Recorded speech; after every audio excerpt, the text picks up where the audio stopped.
as much. We don't look at the left-hand one too much. We want to show the before and after, okay? So setup-wise, it's pretty good. I think tension, we know, is something that does get a little bit in your setup there anyway. That's just the norm. Everyone sort of gripped it pretty tight, to be fair, okay? So as you're going back there, okay, as we said, there's quite a bit of body movement in terms of your sort of shadow movement there, quite a lot of your head moving off the ball there, quite a lot on lifting. And at this point here now, there's quite a bit of a collapse. Your left arm's almost like a 90-degree angle. Your left wrist is going to be therefore very cupped. Club face is going to be very, very open. And therefore, if you do nothing different from there, you're going to come back with a club face aiming over there with a lot of loft. So your compensation for that is to try and almost throw the golf club kind of out and around this, or just sort of send the ball somewhere to the left, and that just chops across the ball, almost like a bunker shot or a lob shot. As we said, losing power, losing distance, and the more distance you lose, the tighter you grip it, the faster you try and swing your body, the more effort you put into it, and then the worse it's going to get incrementally, okay?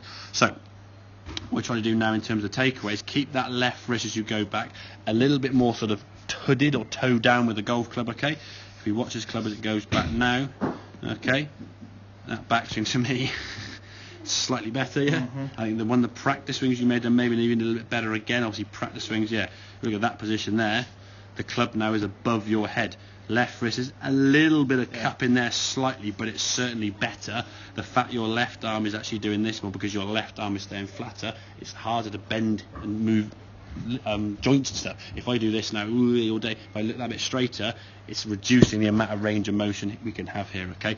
By keeping that club face straight and as you go to the back of the golf ball, when you come to hit it, so keeping that left wrist a bit flatter, as you come back to the golf ball now, the trajectory and the strike of that golf ball now is going to be slightly lower. It's going to be that sort of loopy one that goes high, okay? And then twist through to a good finish position, which you've always had anyway. It's just the fact that things have gone before that have been a bit kind of across the ball, and from the angles we're looking at, face on there, even the swing there, if we sort of swing this one through here now, doesn't look quite so bad when you finish the swing kind of up there as you do, but you swung the golf club in that direction with a very much open club face that way. So it might look a very good move in terms of the actual stick around your body, but what's this been doing at the end of it?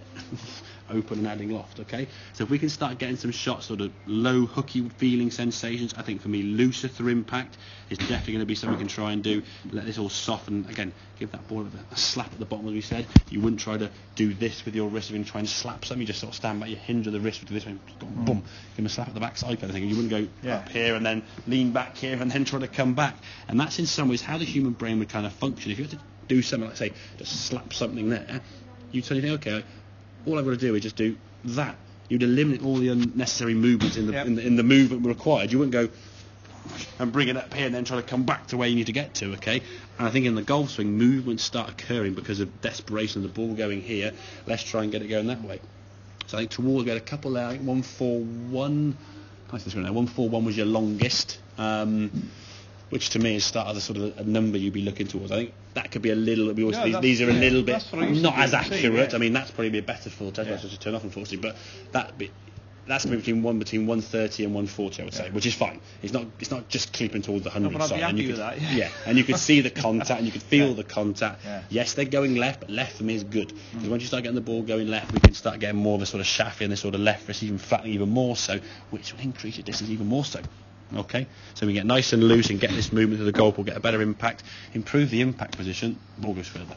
And as you said yourself, I don't feel like I'm hitting the ball harder, if anything, hitting the ball softer, yet the ball is going further, and that's what it comes down to overall, okay? So, make sense? It certainly does. Happy with that now, so that you can see kind of progress there. What I would suggest, if you play, do you go in the range of practice at all? Come here a bit or anything, that sort of stuff, or?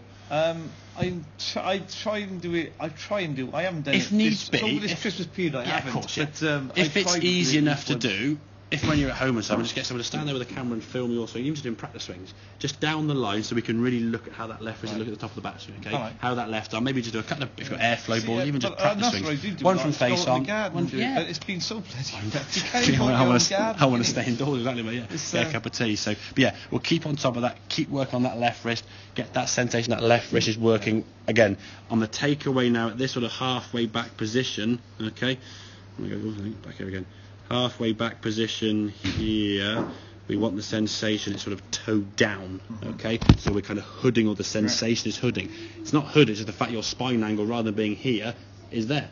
So if I have my hand here and I did this, okay, that's a vertical spine angle, a horizontal arm, okay? If I just tilt forward, it all kind of goes this way, see? So I'm here now, tilt forward, there's the angle, you see, So the club's going to work around this axis rather than this and then all this movement. What you're doing is you're doing this and then that. Yeah. Okay, makes sense? Yeah, it does. Good man. Well done, right.